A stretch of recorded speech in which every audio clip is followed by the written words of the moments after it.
Good morning. Very worrying indeed. It seems like we're back where we were last year this time when we saw a spate of cash-in-transit robberies. We saw the intervention by the police minister, the national stabilisation interventions. So what's happened since that we see this happening again and so many? Well, indeed, it is very worrying, Yuveka.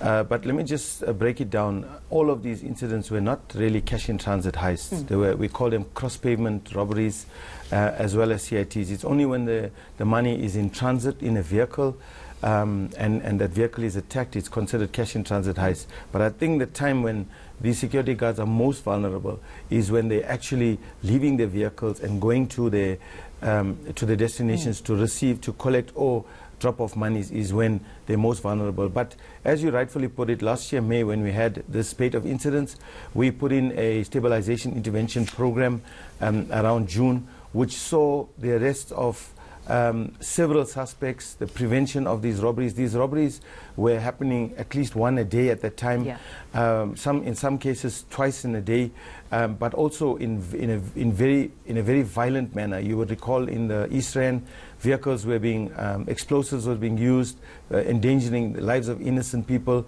But this stabilization intervention program really helped a lot to not only combat and assist in arresting and in the investigation of those cases, but also in the prevention of it. And since then we've had very few incidents taking place, but we saw there was a shift in the modus operandi as well by these robbers. But of course, we ourselves, as an integrated approach, we had to identify the modus operandi as quickly as possible and put measures in place to prevent them. So what's happened since the effectiveness of that intervention? What has happened from then to now, so that we are seeing this rise again in the number of attacks and incidents? You know, to be honest, the stabilization intervention is not an intervention that you can have in place permanently. It costs a lot. It costs a lot of money. It's a lot of manpower involved. So we bring it in every now and again. Now that we've actually had more than 3 incidents. There were other incidents that happened where, because of interventions, provincial interventions, we were able to avert these robberies from actually being successful. Even though there were attempts on these security vehicles, because of police intervention and the security companies putting measures in place themselves, we were able to prevent it. But this is specifically to certain companies. There's one particular company we're really having a struggle with. We really need to engage them to ensure that there are minimum standards in place so that they themselves are able to prevent these incidents from taking place, like the other security companies that we have been engaging with. We never did our intervention programs in isolation of those security companies. We wanted all security companies to be on board so that we can synchronize and we can synergize in our efforts to combat this. And was this particular kind, I know you're not allowed to tell us which company this is, but were they part of those discussions? Unfortunately, they didn't want to be. Unfortunately not.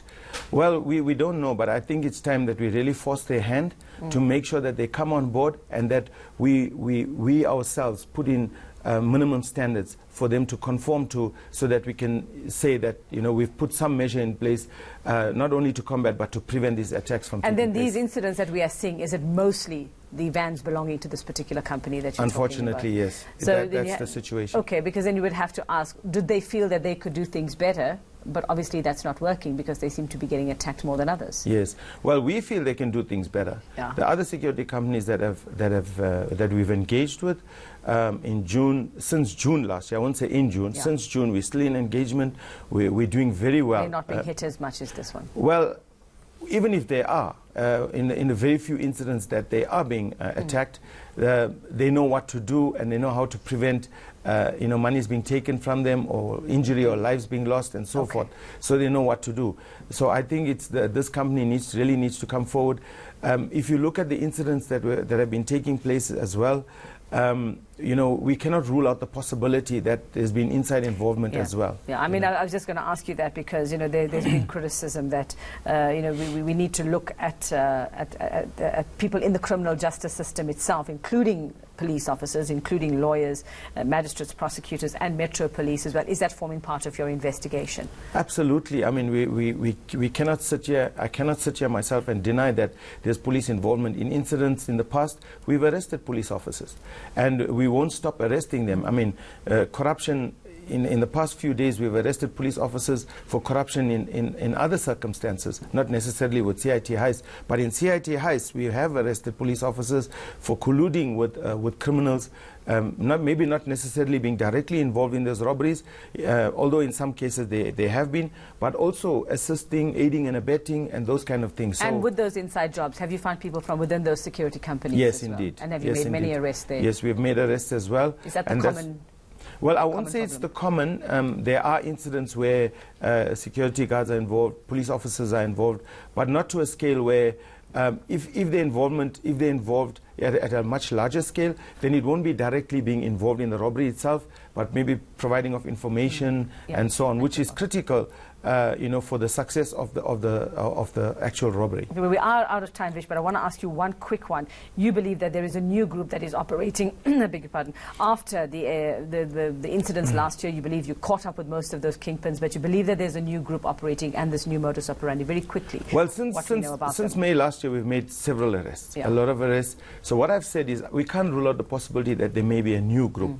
We also have to look at the possibility that those that we have arrested, they possibly could be out on bail and still continuing, with this crime. These are some of the things we're engaging with Department of Justice, the National Prosecuting Authority, DPCI, and then of course the private security. And we're going to make sure that this doesn't escalate further than where it is now. Okay, thanks very much for that Thanks, update. That's police spokesperson Vish Naidu just updating us on the number of cash in transit robberies or cash related robberies at the moment.